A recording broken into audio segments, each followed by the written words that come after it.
วิธีกินกาแฟอยู่ป่ามันบ่มีน้ำหอมกิน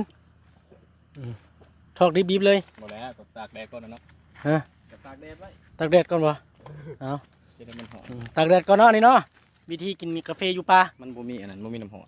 เอาใส่ไก่บ่มีน้ำฮ้อนเอาวิธีกินกาแฟเอามาเตอกาแฟน่ะพวกเจ้าต้องเฮ็ดแบบนี้เด้อเฮ็ดได้ทุกคนเด้อเฮ็ดอัตปือเลยนี่เด้อจึงสามารถเอาตัวต้มได้นี่ยึดเข้ามานะ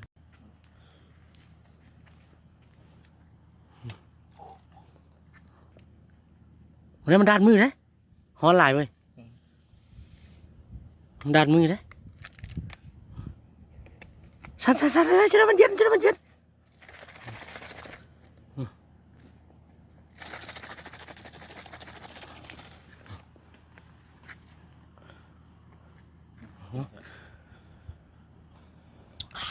เอาด้านทำดู